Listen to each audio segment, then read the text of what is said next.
अस्सलाम वालेकुम dear students. Physics का पहला चैप्टर जो है मोशन वो हम कंटिन्यू कर रहे हैं। तो आज का जो हमारा टॉपिक है दैट इज़ द वेलोसिटी। तो अब तक जो हमने पढ़ा है regarding the different aspects of the motion along straight line, that is the linear motion. We have studied about the distance, the displacement and the speed. The third related quantity of the linear motion is the velocity. The motion of an object, it can be more comprehensive. Motion can be more comprehensive. It can be more comprehensive if we specify the direction of motion along with the speed. अगर हम speed के साथ specify करेंगे motion की direction भी, तो ये motion जो है ये ज़्यादा कंप्रहेंसिव रहता है.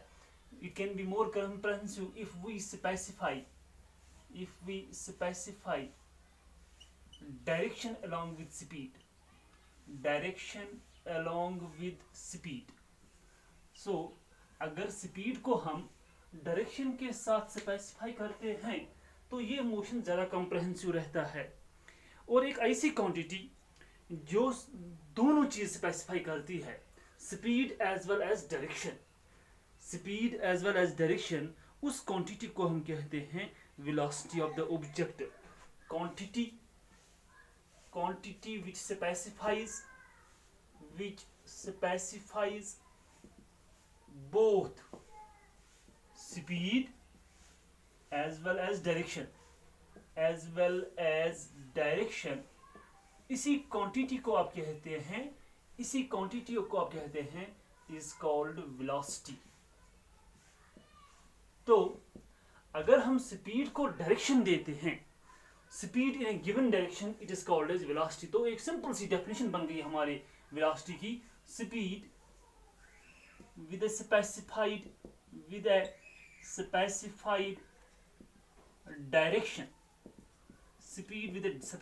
Direction is called velocity.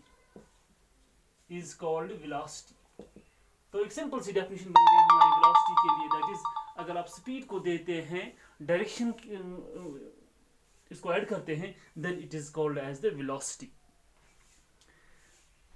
As you know that जब हम स्पीड को डिफाइन किया था, हमने कहा था rate of change of distance with time. तो अगर हम यहाँ पे इस डायरेक्शन के इस डेफिनेशन के हिसाब से वेलोसिटी को हम लिखेंगे, हम कहते हैं velocity of the object it is equal to distance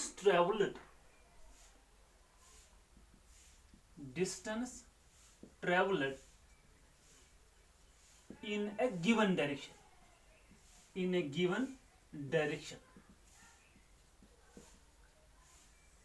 divided by time. यही हो गया rate of change of distance traveled in a given direction with respect to time. इसी को आप वेलोसिटी कहते हैं. जब हमने स्पीड को डिफाइन किया था, हमने पास वहां स्पीड के लिए लिखा था speed is equal to distance travelled by time, rate of change of distance with respect time. वहां पे डायरेक्शन हमने नहीं दी थी, मगर यहाँ पे हम डायरेक्शन को स्पेसिफाई करते हैं जब हम वेलोसिटी की बात करते हैं. So the rate of change of distance in a given direction with respect to time, इसको आप कहते हैं वेलोसिटी.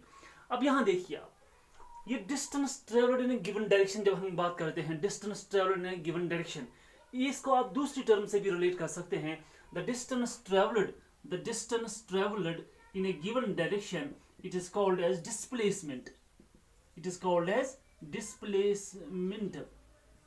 एक ही टर्म इस सब के बदले आप लिख सकते हैं distance travelled in a given direction, इसके बदले आप लिख सकते हैं displacement divided by time. So ये बन गई हमारी वेलोसिटी की जो प्रॉपर डेफिनेशन है. The rate of change of displacement with respect to time, rate of change of displacement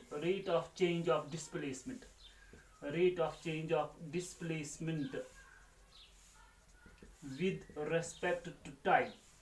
time के साथ साथ जो rate of change of displacement होता है, इसी को आप कहते हैं वेलोसिटी. सो दिस वेलोसिटी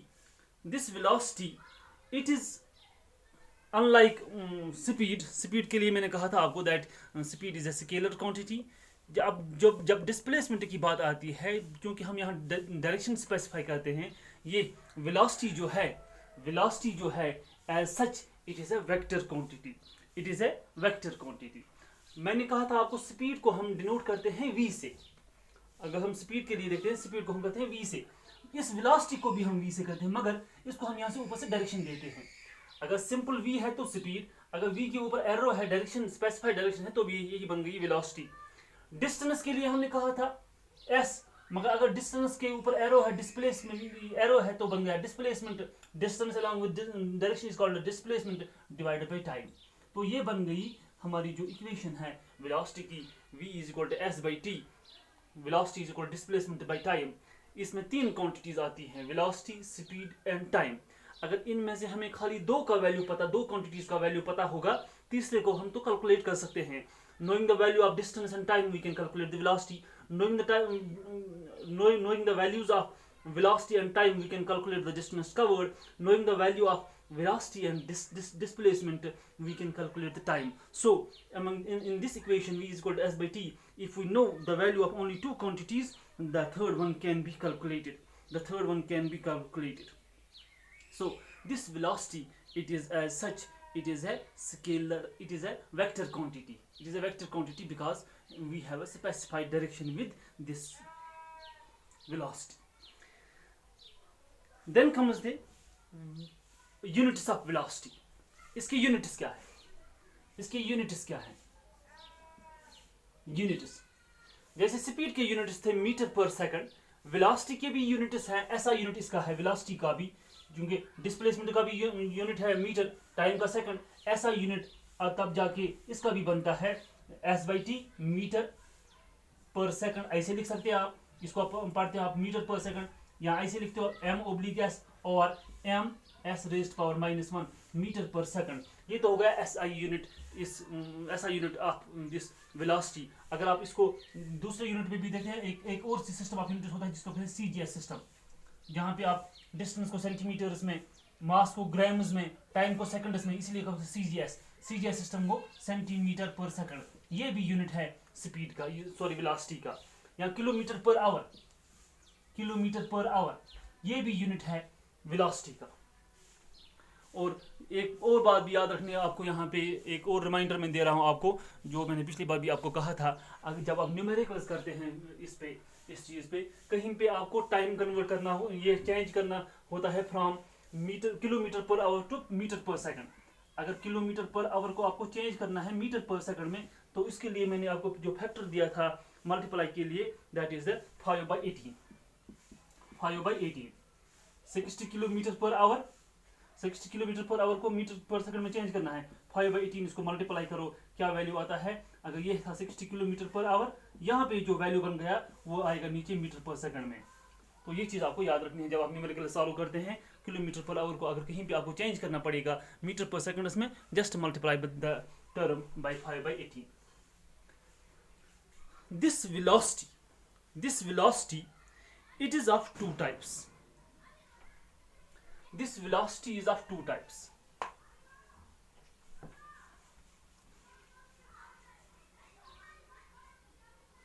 जैसे स्पीड को मैंने कहा था आपको uniform speed and non uniform speed, इसी तरह वेलोसिटी भी दो किस्म की है, यूनिफॉर्म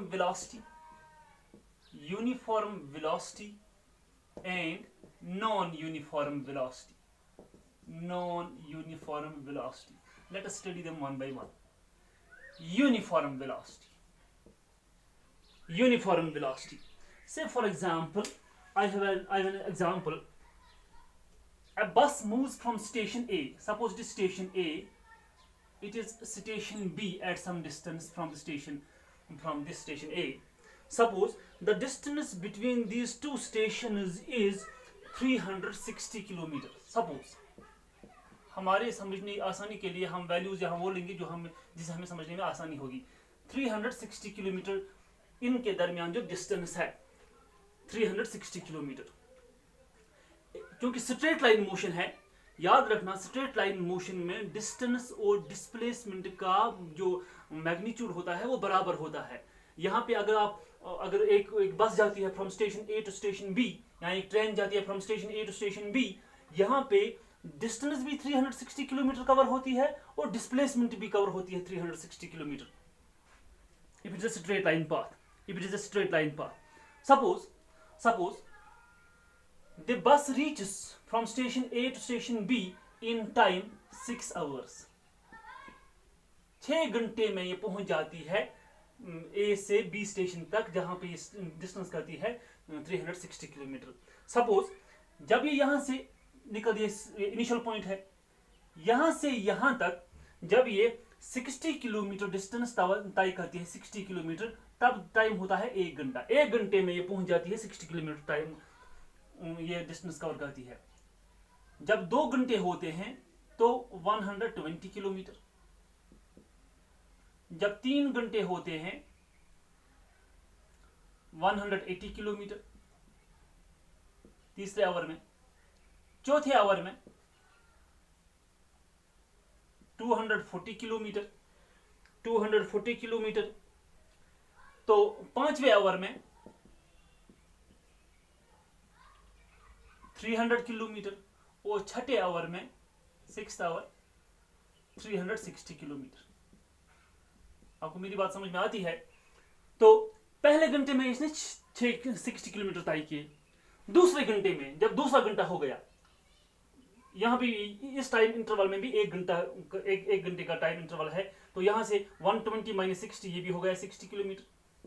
ये भी 60 की, पहले घंटे में भी 60, दूसरे घंटे में भी 60, तीसरे घंटे में 3 माइनस 2 हो गया 1 आवर. यहां भी 180 माइनस 20, ये भी हो गया 60 किलोमीटर. यहां पर भी 240 माइनस 180, ये भी हो गया 60 किलोमीटर. 300 माइनस 240, ये भी हो गया 60 किलोमीटर. 360 माइनस 300, ये भी हो गया 60 किलोमीटर. तो फी घंटे में, हर 1 घंटे में ये 60 किलोमीटर के हिसाब से डिस्टेंस या डिस्प्लेसमेंट कवर करता है. तो ऐसी सूरत में आप क्या कहेंगे? ऐसी सूरत में आप क्या कहेंगे? The velocity of the object is said to be uniform. ये यूनिफॉर्म वेलोसिटी है, यूनिफॉर्म वेलोसिटी है. It is said to be uniform if it covers equal distance. इसको आप कहते हैं यूनिफॉर्म वेलोसिटी. यूनिफॉर्म वेलोसिटी क्यों? The object covers equal distances या equal displacements in equal intervals of time. Equal displacements in equal intervals of time. No matter how small these intervals may be.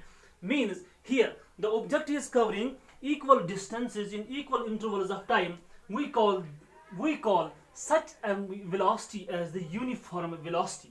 Uniform velocity, और इसको आप कह सकते हैं दूसरा नाम भी कांस्टेंट वेलोसिटी. कांस्टेंट वेलोसिटी, ये यूनिफॉर्म वेलोसिटी है या कांस्टेंट वेलोसिटी है. Means the object is covering equal displacement in equal intervals of time. इसको आप कहते हैं यूनिफॉर्म वेलोसिटी. तो दूसरा केस इसमें आपको जो देखने को मिलेगा, that will be the non uniform velocity. Non uniform velocity, और इसको आप कहते हैं वेरिएबल वेलोसिटी भी. Variable change, variable velocity. यहां पे object covers equal displacement in equal intervals of time. इसका अपोजिट यहां लिखिए आप. Object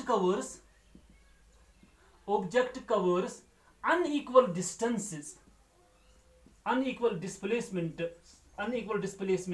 in equal intervals of time. Equal intervals of time. Suppose अगर यहां पे यह कंडीशन ना होती, इसने पहले घंटे में 100 किलोमीटर, दूसरे घंटे में 150 किलोमीटर, तीसरे घंटे में 220 किलोमीटर. मीन्स कि हर घंटा जो यहाँ पे हमने देखा 60 किलोमीटर, अगर ये कंडीशन आपको यहाँ ना मिले, अगर ये डिफरेंट डिस्प्लेसमेंट, अनइक्वल डिस्प्लेसमेंट करता है, हर घंटे में इक्वल करता है, ये अकायर करता है, तो हम कहते हैं ऐसी सूरत में जो वेलोसिटी ऑब्जेक्ट की है, इसको आप कहते हैं वेरिएबल वेलोसिटी और non uniform velocity. if the object is not covering equal displacements in equal intervals of time, that is, it is covering unequal displacements in equal intervals of time, such a velocity is called as the non-uniform velocity or variable velocity. Non-uniform velocity और variable velocity हम दो तरीके से देख सकते हैं. एक है जिसको आप कहते हैं एवरेज वेलोसिटी. एवरेज वेलोसिटी दूसरा है जिसको आप कहते हैं इंस्टेंटेनियस वेलोसिटी, इंस्टेंटेनियस वेलोसिटी। ये दो तरीकों से आप देख सकते हैं जो होता है, जो ये नॉन यूनिफॉर्म वेलोसिटी और वेरिएबल वेलोसिटी, इसको आप इन दो तरीकों से देख सकते हैं, इन दो तरीकों से समझ सकते हैं। एक तो एवरेज वेलोसिटी, दूसरा है जिसको आप कहते हैं इंस्टेंटेनियस वेलोसिटी। ये जो एवरेज वेलोसिटी है, सपोज ऑब्जेक्ट जो जाता है अनइक्वल डिस्प्लेसमेंट कवर करता है in equal interval of time, तो हम एट द एंड जब हम एवरेज वेलोसिटी देखते हैं, ऐसे हम लिखेंगे एवरेज वेलोसिटी। एवरेज वेलोसिटी हम देखते हैं total displacement of the object, इसने कितनी total displacement of the object, total displacement of the object divided by total time taken, total time taken, इसको आप कहते हैं, ये हो गया average velocity. Average velocity that is, it is the ratio of total displacement to the total time interval for the straight line motion। जो straight line motion है, इसमें आप देखते हैं straight line motion में जो total displacement कवर होता है divide by total time taken, ये आपको देता है एवरेज वेलोसिटी। तो दूसरा जो है इंस्टेंटेनियस वेलोसिटी, ये क्या होता है? The velocity of the object at a particular instant of time, velocity at a particular instant, at a particular instant of time। Suppose जब वेलोसिटी चेंज होती है एक ऑब्जेक्ट की, ये हम एक इंस्टेंट लेंगे, सपोज यहां से यहां तक, या कोई भी इंस्टेंट आप लीजिए इस मोशन के दौरान, सपोज हमने ये और ये लिया, ये दो पॉइंट्स हमने स्पेसिफाई किए इस मोशन में। जो यहाँ पे वेलोसिटी है इसको कहते हैं फाइनल वेलोसिटी, इसको आप v से डिनोट करते हैं। जो इसकी इनिशियल वेलोसिटी इसको आप u से डिनोट करते हैं। तो एक पर्टिकुलर इंस्टेंट में जो हम वेलोसिटी देखते हैं, इसको कहते हैं इंस्टेंटेनियस वेलोसिटी। और इस इंस्टेंटेनियस वेलोसिटी जो है, this instantaneous velocity it is given by the arithmetic mean. जो अरिथमेटिक मीन होता है एवरेज और इनिशियल और फाइनल वेलोसिटी का, इसको आप कहते हैं इंस्टेंटेनियस वेलोसिटी। यहाँ पे आप देख सकते हैं, अगर यहाँ पे हम एवरेज वेलोसिटी निकाल सकते हैं, that is initial velocity u plus final velocity v, ये दो अरिथमेटिक मीन डिवाइडेड बाय 2, ऐसे भी निकाल सकते हैं आप एवरेज वेलोसिटी, मगर ये इंस्टेंटेनियस वेलोसिटी होगा यहाँ इस वक्त जब हम निकालेंगे यहाँ। तो एक चीज आप याद रखेंगे इस वेलोसिटी के बारे में, the velocity of the object में चेंज। एक ऑब्जेक्ट की वेलोसिटी किन चीजों से चेंज हो सकती है? ये चेंज हो सकती है if the magnitude of the velocity changes. अगर the velocity of an object may change by changing the magnitude of velocity only, that is, when a body is dropped from a height, its speed goes on increasing but direction does not change। अगर आप किसी body को किसी height से छोड़ देते हैं, इसकी जो स्पीड जो है कॉन्स्टेंटली इंक्रीज होती है, मगर डायरेक्शन चेंज नहीं होती है, तो इससे भी इसकी वेलोसिटी इंक्रीज हो सकती है। दूसरी बात, by changing the direction, velocity change हो सकती है अगर आप ऑब्जेक्ट की डायरेक्शन चेंज करते हैं, क्योंकि वेलोसिटी मैंने पहले ही कहा, अगर आप स्पीड को डायरेक्शन के साथ रिलेट करते हैं तो ये वेलोसिटी बनता है। अगर आप स्पीड का मैग्नीट्यूड चेंज होता है तो वेलोसिटी भी चेंज हो जाएगी।